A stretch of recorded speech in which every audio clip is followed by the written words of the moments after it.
अब देखो बच्चों, अब हम आ जाते हैं हेलो एल्केन्स की नेक्स्ट केमिकल प्रॉपर्टी में, और ये है एलिमिनेशन रिएक्शंस। इनके अदर नेम्स भी हैं, डिहाइड्रोहैलोजिनेशन, या इसी को बोला जाता है बीटा एलिमिनेशन। समझ गए बच्चों? आज जो हम केमिकल रिएक्शंस डिस्कस कर रहे हैं एल्काइल हैलाइड्स की, और वो है विलोपन अभिक्रिया या विहाइड्रोहैलोजनीकरण, या इन्हीं को बोलते हैं बीटा विलोपन अभिक्रिया। ओके, तो देखो बच्चों, हेलो एल्केन्स की ऐसी रिएक्शंस जिसमें हेलो एल्केन्स स्ट्रॉन्ग बेस के पोलर मीडियम में हाइड्रोजन और हैलोजन इनको एलिमिनेटेड करते हैं और किस में चेंज हो जाते हैं? अनसैचुरेटेड कंपाउंड्स मींस एल्कीन में। तो ये कहलाती हैं एल्काइल हैलाइड की एलिमिनेशन रिएक्शंस, या इन्हीं को क्या बोला गया है? डिहाइड्रोहैलोजिनेशन। डिहाइड्रोहैलोजिनेशन क्यों बोलते हैं? क्योंकि इसमें हाइड्रोजन और हैलोजन इनका रिमूवल होता है। ओके, और बीटा एलिमिनेशन क्यों बोलते हैं? क्योंकि इसमें जो हाइड्रोजन है वो प्रोटॉन के फॉर्म में रिमूव होगा, और जिस कार्बन में हैलोजन जुड़ा है उसकी जस्ट बीटा पोजीशन, मींस जिसमें हैलोजन जुड़ा है वो तो हो गया अल्फा कार्बन, और जहां अल्फा कार्बन की एडजेसेंट पोजीशन है मींस वो बीटा पोजीशन कहलाती है, वहां से किसका रिमूवल होगा? हाइड्रोजन का, प्रोटॉन के फॉर्म में। इसलिए इसको बोला गया है बीटा एलिमिनेशन। ओके, यही मैंने डेफिनेशन लिखी है कि alkyl halides give elimination reactions, ठीक है, in the presence of strong base in polar medium. Polar medium means alcoholic medium या और भी पोलर, इस तरह के मीडियम्स रखेंगे और स्ट्रॉन्ग बेस लेंगे, ठीक है। तब एल्काइल हैलाइड में से क्या होगा? हाइड्रोजन और हैलोजन का रिमूवल होगा और वो किस में चेंज हो जाएंगे? And form alkenes. Unsaturated compounds means alkenes में चेंज होंगे। समझ गए बच्चों कि जो प्रबल क्षार के ध्रुवीय माध्यम में एल्किल हैलाइड विलोपन अभिक्रियाएं देते हैं तथा एल्कीन बनाते हैं।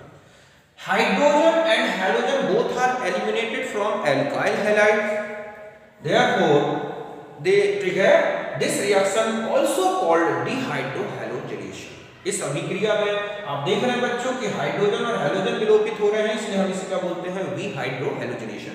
इसे बीटा एलिमिनेशन भी बोलते हैं, मैंने आपको बता दिया क्यों बोलते हैं। अब देखो हम एक एग्जांपल से समझते हैं। ओके, फिर हम इसका मैकेनिज्म लेंगे।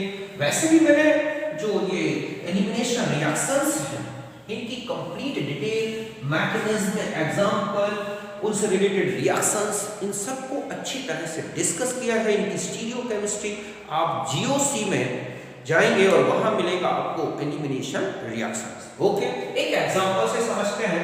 सपोज हमारे पास ये एक एल्किल हैलाइड है या हेलो एल्कीन। ओके, ये है अल्फा कार्बन और ये है बीटा कार्बन। इसको बोलेंगे हम क्या? Alpha hydrogen. ध्यान रखें, जहां फंक्शनल ग्रुप जुड़ा होता है जिस कार्बन में, उसी को बोला जाता है अल्फा कार्बन। उससे जस्ट एडजेसेंट पोजीशन में जो कार्बन्स होते हैं उनको बोलते हैं बीटा कार्बन। जैसे इसमें एक बीटा कार्बन हो सकता है, इस तरफ जोड़ दें तो दूसरा बीटा, इधर जोड़ दें तो तीसरा बीटा, और उनसे अगर हाइड्रोजन जुड़े हैं तो वो है beta hydrogen.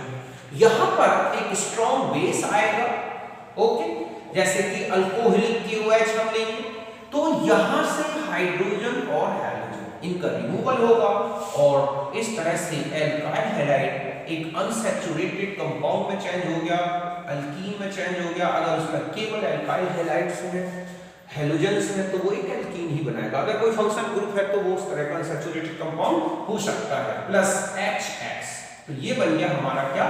Alkene. Okay, suppose यहां पर हमने लिया CH3 CH2, और यहां पर सपोज हमारे पास हैलोजन, तो यहां से ये रिमूवल होगा, और यहां पर जो एलिमिनेटर होता है मेनली KOH, अल्कोहल। ओके, तो ये यहां से प्लस, ये माइनस, ये इसके साथ रिमूव होगा, ये और ये बॉन्ड इधर आएगा और बन जाएगा CH3 double bond CH2 iso also butene. और क्या निकल गया बच्चों, H2O प्लस KX। X कोई भी हो सकता है हैलोजन, क्लोराइड है, ब्रोमाइड है, आयोडाइड है, इस तरह के। तो ये रिएक्शन क्या है, एलिमिनेशन रिएक्शन। इसमें जो प्रोडक्ट्स का फॉर्मेशन होता है वो सैडजैक रूल और हॉफमैन रूल इनसे रिलेटेड होता है, वो हम अलग से डिस्कस करेंगे। पहले हम इनकी मैकेनिज्म देखेंगे, फिर हम आएंगे कि इनमें जो प्रोडक्ट्स बनते हैं एल्कीन्स, उनके फॉर्मेशन में कौन मेजर है कौन माइनर है, इसको कैसे डिसाइड करें, इसके लिए हम देंगे सैडजैक रूल और हॉफमैन रूल। ओके, तो अब हम आ जाते हैं इनकी मैकेनिज्म। ओके, मैं थोड़ा सा इसका डिटेल में लिख दूं, वो बताता हूं।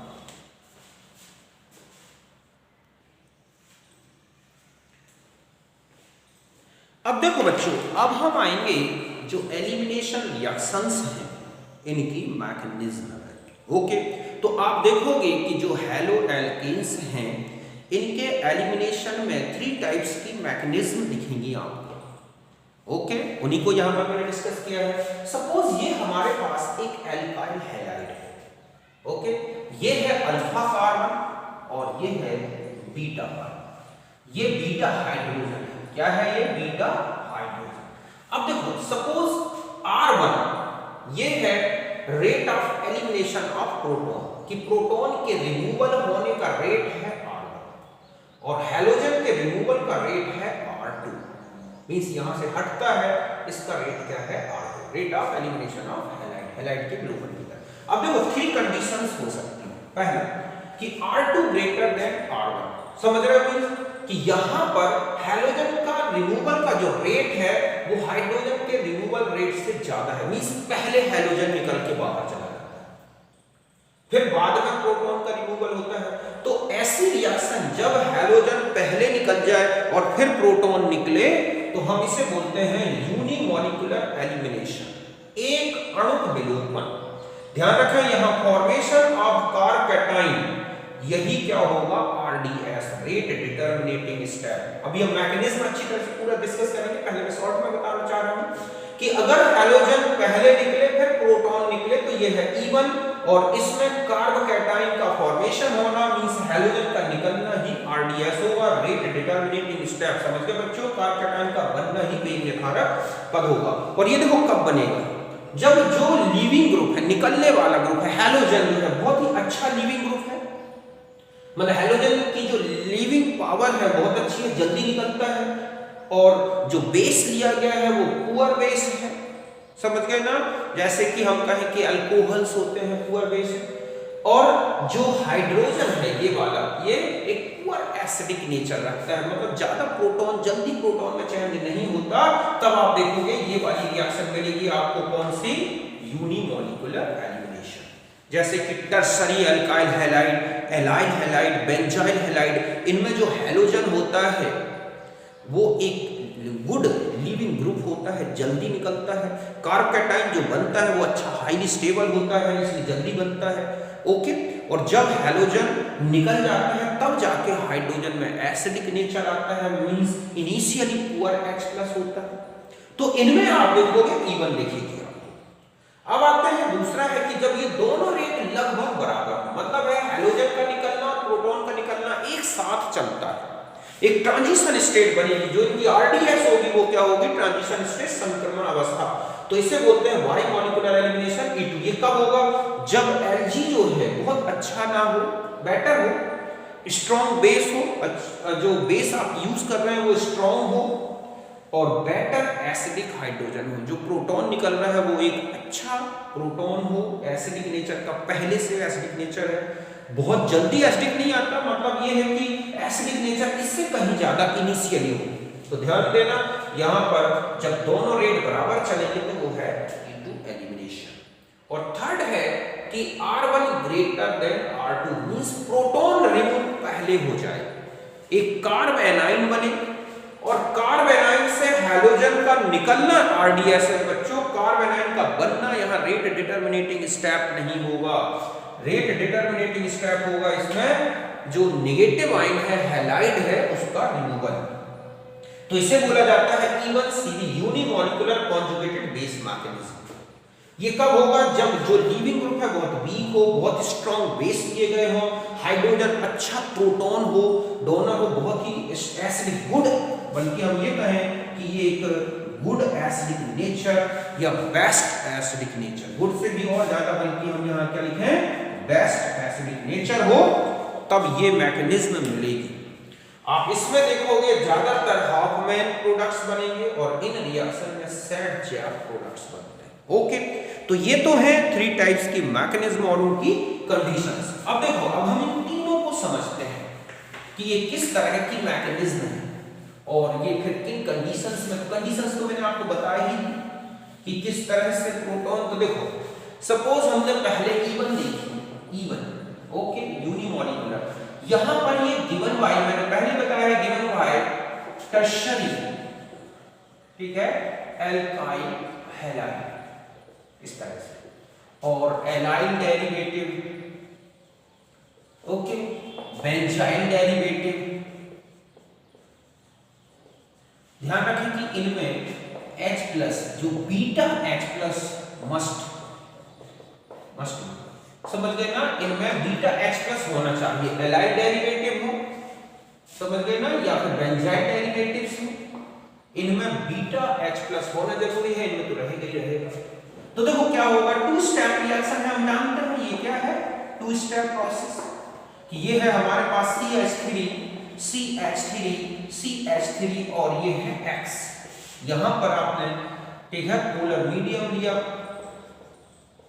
ये है, तो यहां पर ये स्लो रेट होता है और स्लो होने के कारण ही यही क्या है बच्चों, RDS। यहां से ये रिमूव हुआ तो क्या बन गया, CH3 CH3 CH3 और यहां पॉजिटिव चार्ज और हाइड्रोजन। बस अब सेकेंड स्टेप जो है ये है, फर्स्ट स्टेप था क्या, formation of carbon. Okay, second step है removal of proton H+ from कौन सी पोजीशन, बीटा पोजीशन। तो आप देख रहे हैं कि ये जो R2 रेट है प्रोटॉन का रिमूवल होना, सॉरी हैलाइड का, वो ज्यादा है कि R2 मींस अभी जो मैंने आपको बताया। तो यहां से क्या होगा कि ये है CH3 और ये है CH2H, यहां था पॉजिटिव चार्ज, अब यहां पर बेस आएगा। सपोज आपने किसका यूज किया है, अल्कोहलिक KOH, तो ये प्रोटॉन को रिमूव करेगा और ये बॉन्ड यहां आएगा और हमारा ये बन जाएगा क्या, CH2 + BH। यही हमारा क्या है, प्रोडक्ट। अब आप ये जानते हैं कि जहां पर कार्बन मतलब कार्ब कैटाइन बनता है, वहां पर आपको पता है कि रीअरेंज्ड प्रोडक्ट पॉसिबल है। मींस यहां पर जो एल्कीन है वो क्या हो सकती है, जो हमें मिलती है उसकी जगह पर क्या हो सकती है, रीअरेंज्ड प्रोडक्ट एल्कीन मिलेगी। मतलब यहां पर, ठीक है, मॉलिक्यूलर रीअरेंजमेंट पॉसिबल है। ओके, ये तो आप जानते ही हैं, समझ गए बच्चों, कि जो कार्ब कैटाइन है, इन कार्ब कैटाइन में एक मॉलिक्यूलर रीअरेंजमेंट पॉसिबल है और इससे एक हमें रीअरेंज्ड एल्कीन मिल सकती है। देखो कैसे, जैसे ये लिखा है CH3, ये है क्या, CH3, यहां पर है H, ये है CH2 और ये है X और ये क्या है, CH3।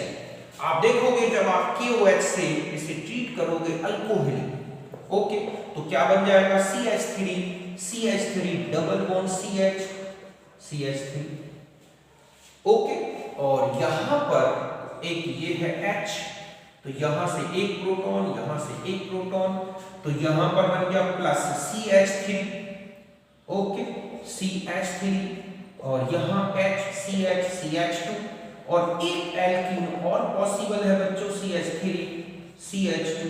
CH3। अब आता है कि ये एल्कीन कैसे बन गई, यहां तो है नहीं बीटा पोजीशन हैलाइड के रिस्पेक्ट में, एक्चुअली ये जो है यही क्या है, यहां पर रीअरेंज्ड एल्कीन है। लेकिन यहां पर आप देखोगे कि जो मेजर प्रोडक्ट है वो ये होगा, वो सैड-जैक, उनसे हम एक्सप्लेन करेंगे। तो रीजन कैसे बना ये एल्कीन, तो देखो CH3H CH2 यहां पर प्लस, जैसे ही हाइड्रोजन निकला और ये है, ये हाइड्रोजन यहां आ गया, तो क्या बन जाएगा, CH3 CH2 CH2CH3। अब यहाँ पर देखो हम इसको ऐसा लिखते हैं, एक H यहाँ पर भी है, एक H यहाँ पर भी है, एक H CH3 को हम ऐसा लिख लें, H यहाँ भी है, तो ये भी बीटा है, ये भी बीटा है, ये भी बीटा है। तो इस वाले एलिमिनेशन से तो ये वाली एल्कीन पॉसिबल हुई होगी।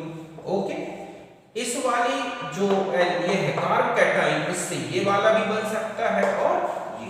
तो अगर कार्ब कैटाइन बने हैं और उसमें कोई एल्कीन पूछी गई है तो ध्यान रखें एक रीअरेंजमेंट एल्कीन बनती है और more substituted alkene is the major product of even mechanism. अगर कहीं पर इवन मैकेनिज्म हो रही है और वहां पर रीअरेंज्ड या मोर सब्स्टिट्यूटेड एल्कीन बन रही है तो वहां पर ध्यान रखें हमेशा और हमेशा इवन मैकेनिज्म होगी। तो ये तो था क्या, इवन की मैकेनिज्म। समझ गए होंगे, कार्ब कैटाइन का फॉर्मेशन होता है, फिर बीटा पोजीशन से प्रोटॉन रिमूवल होता है और इस तरह से हमारा क्या बन जाता है, एल्कीन बनती है। जस्ट ऐसा ही देखो सेकंड मैकेनिज्म है E2। Okay, given by prime 1 degree alkyl halide, ठीक है, और बल्कि बेस, अगर बेस बल्कि साइज के हैं तो भी इवन एलिमिनेशन हो जाता है बच्चों, ये सॉरी E2 एलिमिनेशन होता है, या फिर किसके साथ होता है, प्राइमरी अल्काइल। इसमें हमेशा ध्यान रखें एंटी एलिमिनेशन।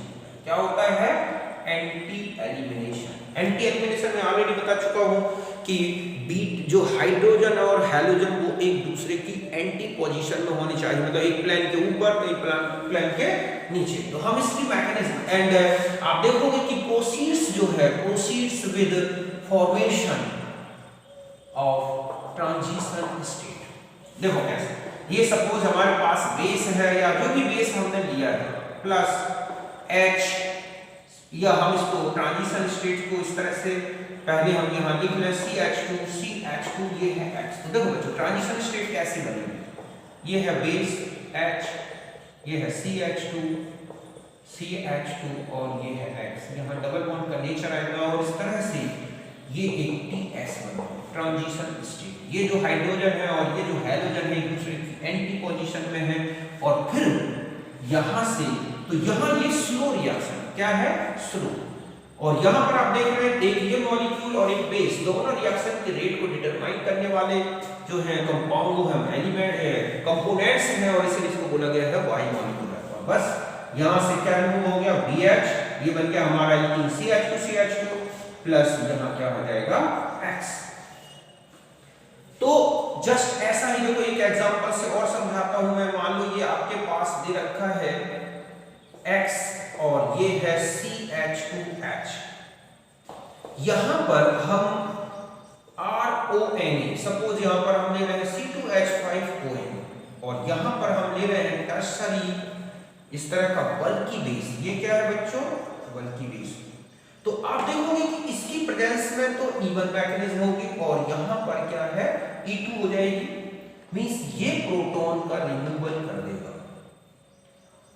यहाँ पर इवन भी हो सकती है, E2 होगी, बट इसमें सेट जेफ प्रोडक्ट बनेगा। देखो क्यों, क्योंकि यहाँ से प्रोटॉन हैलोजन और यहाँ से प्रोटॉन का रिमूवल। तो आप देखोगे CH3 CH और ये है CH3। लेकिन अगर आप इसकी प्रेजेंस में देखोगे तो यहाँ पर CH2 CH double bond CH। तो ध्यान रखें कि ये 1 डिग्री है, ओके, यहाँ H है और ये क्या है 2 डिग्री। तो इसकी प्रेजेंस में तो 1 डिग्री से ही प्रोटॉन निकलेगा क्योंकि ये बल्कि बेस है, ये अंदर नहीं जा सकता यहाँ से। तो ये तो हमेशा ही E2 मैकेनिज्म ही चलेगी। ये छोटे स्मॉल साइज के बेस हैं, ये बीटा पोजीशन पर बिना हैलाइड के निकले भी ट्रांजिशन स्टेट बना के निकाल सकते हैं इस पोजीशन से या यहाँ से, और हैलोजन के निकलने के बाद फिर प्रोडक्ट बना सकते हैं। तो इनका जो मेजर प्रोडक्ट है तो वो इवन भी दे सकते हैं E2। तो ये तो इनका मेजर प्रोडक्ट है और ये क्या है बच्चों, माइनर, सॉरी इसका ये मेजर प्रोडक्ट है।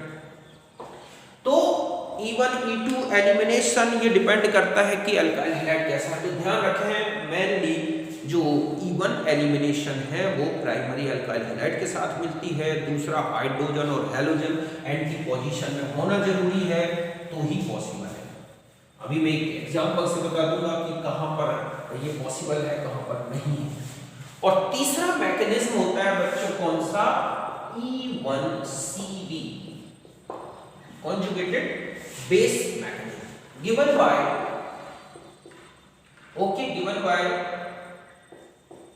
halide halogen derivatives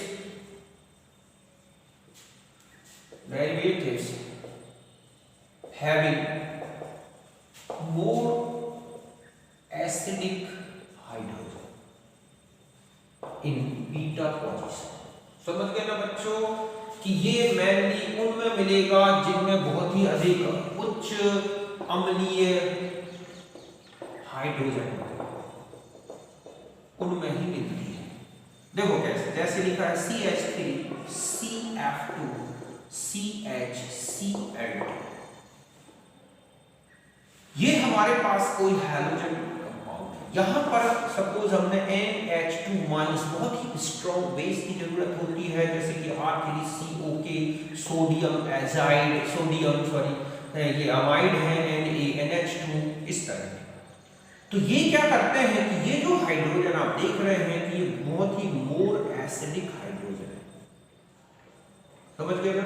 तो ये क्या करते हैं कि इस प्रोटॉन को पहले रिमूव करेंगे और ये बन जाएगा CH3, यहां पर F और यहां पर F CCl2 और यहां क्या आ गया नेगेटिव चार्ज और यहां से निकल गया NH3। तो ये क्या बन गया, ये कार्ब एनाइन।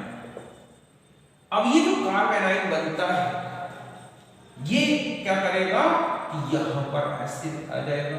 तो हमारे पास CH3 CF double bond Cl2 और क्लोराइड। तो यहां पर ये RDS है, ध्यान रखें ये जो है RDS है, मींस एनाइन का निकलना फिर RDS है और फिर ये बन गया एक अनसैचुरेटेड कंपाउंड। तो E1CV मेनली पॉलीहैलोजन डेरिवेटिव्स में मिलती हैं या जिनमें बहुत ज्यादा एसिडिक हाइड्रोजन हो, उनमें इस तरह की मैकेनिज्म चलती है।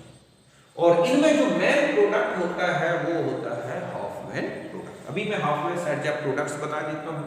तो यहां तक मैंने तीनों की मैकेनिज्म बताई, आप इसे नोट करें।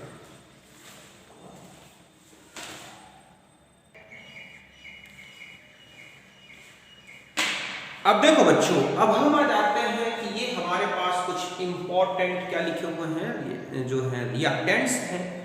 इनमें आपको डिटरमाइन करना है कि किस में एलिमिनेशन रेट फास्ट होगा और किन में स्लो होगा। ओके, तो यहां देखो, आप ये देखोगे कि जो E1 E2 जो रिएक्शंस है ना, इनका जो रेट है लगभग सबके साथ सेम सा आता है।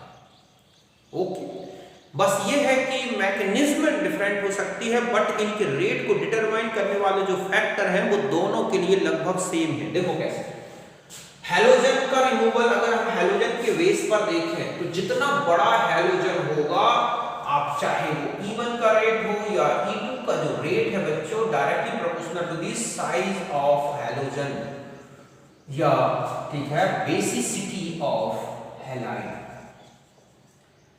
Inversely proportional to the basicity of halide. ऐसे क्या है, मतलब है कि जितनी बड़ी साइज हैलोजन की होगी उतना अच्छा रिमूवल होगा और उतना ही ज्यादा E1 और E2 का रेट होगा, या फिर बेसिसिटी ऑफ हैलाइड के इनवर्सली प्रोपोर्शनल है, जितना लेस बेसिक हैलाइड होगा उतना ही फास्ट होगा। तो यहां से फ्लोराइड से लेके और अगर हम आयोडाइड तक चले और आपको इनमें E1 का रेट या E2 का रेट पूछे तो इसी ऑर्डर में देना है। एक चीज दूसरा है कि अल्काइल ग्रुप के नेचर के बेस पर आपसे पूछा गया हो, तो चाहे E1 हो चाहे E2, ध्यान रखें जितना ज्यादा अल्फा ब्रांचिंग होती जाएगी रेट बढ़ता जाता है। ये है E1 का रेट, आल्सो E2 का रेट। इसमें चले जाएं, यहां पर आप देख रहे हैं कि ये है ब्यूटाइल हैलाइड और ये आप देख रहे हैं कि इसमें कॉन्जुगेशन की पोजीशन बन जाएगी। यहां से हैलोजन निकल जाए तो यहां डबल बॉन्ड, ये डबल बॉन्ड तो ये क्या हो जाएगा कॉन्जुगेटेड एल्कीन बनेगी, तो इसके रिस्पेक्ट में इसमें ज्यादा फास्ट चलेगा। यहां पर आना इसमें कोई कॉन्जुगेशन नहीं है, लेकिन अगर यहां से हैलोजन निकलता है तो डबल बॉन्ड कॉन्जुगेटेड हो जाएंगे, इसमें निकल जाएगा तो एरोमेटिक में चेंज हो जाएगा, तो यहां से रेट बढ़ेगा। लेकिन यहां ध्यान रखें इसमें ट्रिपल कॉन्जुगेशन, ये ऑलरेडी एरोमेटिक है, अब हैलोजन का निकलना पॉसिबल नहीं है, तो सबसे फास्ट इसमें होगी और इसका रेट इन सबसे कम होगा एलिमिनेशन। इसमें चले जाए तो आप देख रहे हैं कि टर्सरी से जुड़ा है और सेकेंडरी, तो इसमें रेट जो होगा वो ये होगा। जस्ट ऐसा ही देखें आप, ये ब्रिज कंपाउंड है, हम जानते हैं कि ब्रिज हेड में कभी भी पॉजिटिव चार्ज नहीं आ सकता है, ऐसे में इसके रिस्पेक्ट में यहाँ पर ज्यादा फास्ट रेट चलेगी, ना ही इसमें सब्स्टिट्यूशन इजी होगा और ना ही एलिमिनेशन। इसमें चले जाए तो आप देखोगे इसमें और इसमें अगर यहाँ से हैलोजन निकलता है तो यहाँ डबल बॉन्ड आएगा और इसकी एल्कीन कॉन्जुगेटेड एल्कीन होगी, लेकिन यहाँ पर कॉन्जुगेशन नहीं आएगा। अगर यहाँ से रिमूवल होगा तो यहाँ पर अगर आप देखें तो यहाँ डबल बॉन्ड आएगा और यहाँ देखें तो यहाँ डबल बॉन्ड आएगा। इसका मतलब है कि दोनों में रेट अप्रोक्सीमेट सेम होंगे। यहाँ चले जाए तो आप देख रहे हैं टर्शरी में है, ये सेकेंडरी में है, ये प्राइमरी में है, तो ये रेट मिलेगा। तो अब आप देख सकते हैं, तो इस तरह से आपको E1 और E2, तो ये सब E1 और E2 के ही सबके लिए क्या है बच्चों, रेट। E1 हो चाहे E2, जिनमें हैलोजन का रिमूवल इजी होगा, प्रोटॉन का रिमूवल इजी होगा, वही हैलो एल्केन्स या हैलोजन डेरिवेटिव्स बहुत फास्ट E1 और E2 देगा।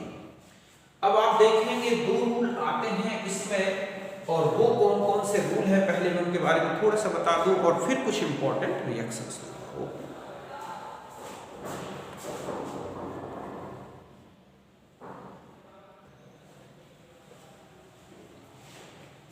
अब देखो बच्चों, जो एलिमिनेशन रिएक्शंस हैं एल्काइल हैलाइड्स की, इनमें एलिमिनेशन होने से टू टाइप्स के प्रोडक्ट्स पॉसिबल होते हैं। एक तो लेस सब्स्टिट्यूटेड एल्कीन और एक होती है मोर सब्स्टिट्यूटेड एल्कीन। तो इसके लिए रूल्स दिया गया है कि कौन मेजर होगा और कौन माइनर होगा, मींस लेस सब्स्टिट्यूटेड मेजर है या मोर सब्स्टिट्यूटेड मेजर है, इसका डिटरमिनेशन आप किस बेस पर करें। तो देखो इस तरह से है, एक होते हैं हाफमैन प्रोडक्ट्स, हाफमैन उत्पाद, तो इसने कहा है कि less substituted alkene is the major product, और ये given by the man bulk की बेस, अगर बेस बड़ी साइज के हैं, बेसिक मीडियम बहुत ज्यादा स्ट्रॉन्ग है, और एल्कीन जो एल्काइल हैलाइड है वो लीनियर शेप टाइप के हैं, या हैलाइड टर्मिनल हैलाइड है, कैसा है, टर्मिनल हैलाइड है, समझ गए ना। तो टर्मिनल हैलाइड्स मतलब हैलोजन टर्मिनल में दिखता है, तो आप देखोगे उसमें हाफमैन प्रोडक्ट मेजर प्रोडक्ट होगा। समझ गए बच्चों कि कम प्रतिस्थापी एल्कीन मुख्य उत्पाद होता है, ये मुख्यतः बड़े आकार के स्थूल आकार के क्षारों द्वारा दिया जाता है, ये टर्मिनल एल्काइल हैलाइड्स द्वारा दिया जाता है।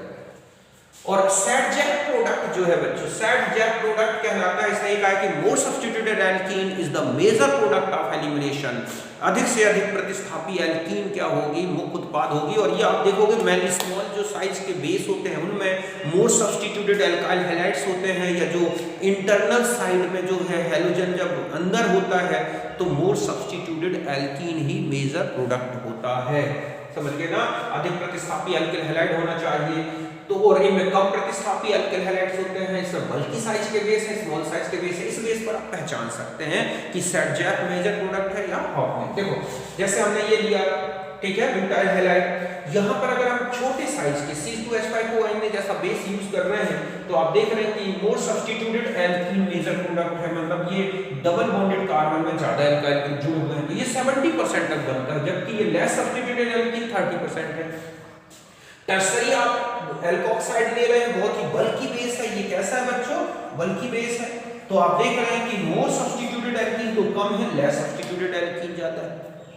और भी देख सकते हैं आप, सपोज आपके पास ये है CH3 CH2 CH2 और CH2X है ना, अगर हम यहाँ पर KOH का भी यूज करें तो आप देखोगे CH3 CH2 CH2 CH यहाँ पर इस तरह से, तो यहाँ पर अगर हम ऐसा बेस यूज कर दें ओके तो ये बन जाएगा, लेकिन अगर आप यहाँ पर OH जैसा बेस यूज करोगे तो आप देखोगे कि ये ऐसा भी एक प्रोडक्ट बन सकता है, लेकिन मेजर ये होता है, ध्यान रखें इन दोनों में, क्योंकि ये ट्रांजिशन स्टेट बन के ही हो सकता है, मींस इनमें E2 मैकेनिज्म ही चलेगी, प्राइमरी है, और जब E2 मैकेनिज्म चलेगी तो सब्स्टिट्यूट मतलब रीअरेंजमेंट तो पॉसिबल है नहीं, जहां हैलाइड है वहीं पर डबल बॉन्ड आता है।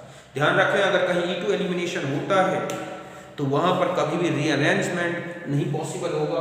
तो आप देख रहे हैं कि ये वाली एल्कीन ज्यादा बनेगी, चाहे ये लिया जाए चाहे ये लिया जाए, तो इसका मतलब है कि टर्मिनल हैलाइड है तो भी बन सकते हैं हाफमैन प्रोडक्ट। और सैडजैक प्रोडक्ट मेनली जो बड़े बड़े साइज के जो स्टेरिक हिंड्रेंस वाले एल्काइल हैलाइड हैं उनमें बनते हैं, या फिर जो बल्की बेस ना हो कि स्मॉल बेस है उनमें बनते हैं। इस बेस पर आपको ये है, आपको डिसाइड करना है कि कौन सा प्रोडक्ट है मेजर और कौन सा माइनर। ओके, अब मैं कुछ इंपॉर्टेंट रिएक्शंस दे रहा हूँ, आप उनको कंप्लीट करो। ओके।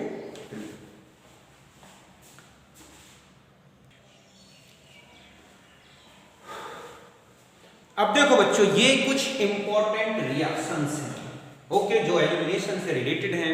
अब आपको इनके प्रोडक्ट्स बनाने हैं, एल्कीन्स बनाने हैं, जो एलिमिनेटेड प्रोडक्ट्स हैं वो देखने हैं और करके देखना है खुद। आप खुद करें, फिर बाद में आप वीडियो में इनके आंसर्स देखें। पहले आप पूरे क्वेश्चंस को अच्छी तरह लिख लें, खुद करके देखें। आपको अगर ये क्वेश्चन कंप्लीट अगर आपसे आ गए तो समझ लो आपका बिल्कुल क्लियर है एलिमिनेशन। ओके, मैं हिंट दे देता हूं, आप यहां पर अच्छी तरह से समझ लो। देखो सबसे पहला यहाँ है, यहाँ पर एलिमिनेशन है KOH की प्रेजेंस में, यहाँ पर भी KOH की प्रेजेंस में। तो ध्यान रखें, यहाँ पर रिंग एक्सपेंशन कर देना है और ये बन जाएगा, यहाँ से कार्बोकेटाइन बनेगा, फिर सिस्ट हो जाएगा। जस्ट ऐसा ही इसमें रिंग एक्सपेंशन होगा। यहाँ पर आप आ जाएंगे तो यहाँ से ये होगा, तो ये फाइनली यहाँ पर ये बन जाएगा बच्चों एक 7 मेंबर CO ग्रुप हो जाने से, यहाँ OH ग्रुप हो जाने से इसकी रिंग एक्सपेंशन पॉसिबल है। लेकिन अगर यहाँ पर OH नहीं होता तो रिंग में एक्सपेंशन पॉसिबल नहीं था। मींस अगर मैं ऐसा दे देता आपको कि CH2X है तो आपके पास यही प्रोडक्ट होता ऐसा, इसमें रिंग एक्सपेंशन नहीं हो सकता। लेकिन OH ग्रुप आ जाने से CO एक ड्राइविंग फोर्स आता है और रिंग को बढ़ा देता है। ओके, इसका ये हो जाएगा। इसमें कराओगे तो आप देखोगे आपके पास एक प्रोडक्ट, दूसरा प्रोडक्ट, तीसरा, 3 बन जाएंगे, एक सिस, एक ट्रांस और एक ये। तो ये तो हो गए दोनों सेट जैक प्रोडक्ट और ये क्या हो जाएगा बच्चों, ठीक है, तापमान प्रोडक्ट अल्कोहलिक OH। इसमें देखोगे तो H और हैलाइड, हाइड्रोजन और हैलोजन एंटी पोजीशन में है, तो इसमें अल्टरनेट आप डबल बॉन्ड लगा के हाइड्रोजन अल्टरनेट लगा सकते हो, एलिमिनेशन पॉसिबल है। लेकिन यहाँ पर आ जाओ, अगर आप मैंने यहाँ लिखा है KOH तो इसमें नो एलिमिनेशन, आप करके देख लेना, हाइड्रोजन और हैलोजन एक ही फेस में आ जाएंगे और ऐसा पॉसिबल नहीं है। इसकी प्रेजेंस में कराओगे बच्चों तो यहाँ पर डबल बॉन्ड लाना है और इसकी प्रेजेंस में कराओगे तो यहाँ पर यहाँ पर आपको साइड जैक प्रोडक्ट और यहाँ पर हाफ मैन प्रोडक्ट। यहाँ पर फ्लोरीन है, हैलोजन में फ्लोरीन साइड जैक प्रोडक्ट देगा, मींस डबल बॉन्ड यहाँ लगाओगे, इसकी प्रेजेंस में मतलब सॉरी हाफ मैन प्रोडक्ट बनेगा फ्लोरीन की, और क्लोरीन लगाओगे तो यहाँ पर आएगा और यहाँ साइड जैक प्रोडक्ट, यहाँ साइड जैक और यहाँ हाफ मैन। यहाँ पर आ जाए KOH की प्रेजेंस में करोगे तो आप देखोगे ये प्रोडक्ट होगा और यहाँ CH3 ग्रुप आएगा, वो substituted alkene means Saytzeff product हो जाएगा यहाँ पर। इसकी प्रेजेंस में कराओगे तो हाफ मैन प्रोडक्ट बनाओगे। बेस स्ट्रॉन्ग हो, बहुत ही स्ट्रॉन्ग हो और कहना चाहिए क्या हो, बल्कि हो, तो ध्यान रखें आपको हाफ मैन प्रोडक्ट बना देना है। और वीक बेस हो तो या मतलब कहें कि वीक स्मॉल बेस है तब ऐसा करना है। जस्ट ऐसा ही यहाँ पर देखो आप, यहाँ पर और यहाँ पर, यहाँ से यहाँ पर ही हमें एक ही रिएक्शन है। सपोज यहाँ पर आपको ऐसा दे दिया गया KOH अल्कोहलिक और यहाँ पर मैंने दे दिया ये वाला, तो यहाँ तो आपको वो सब्स्टिट्यूटेड एल्कीन ऐसा बनाना है और इसका जो प्रोडक्ट है वो ऐसे बनाना है। क्यों? क्योंकि यहाँ पर ये कौन सा प्रोडक्ट हुआ बच्चों, ठीक है, तापमान प्रोडक्ट, और यहाँ ये क्या है, सेक्चर प्रोडक्ट। ऐसे यहाँ पर आ जाओ तो यहाँ भी एक रिंग एक्सपेंशन होगा कि नहीं, तो नहीं होगा, क्योंकि इस तरह से तो यहाँ पर आपके पास प्रोडक्ट जो होगा वो ऐसा होगा, क्योंकि जहां पर हैलाइड जुड़ा है वो ऑलरेडी टर्शरी है तो प्राइमरी में चेंज होगा नहीं, इसलिए इसमें रिंग एक्सपेंशन नहीं होगा।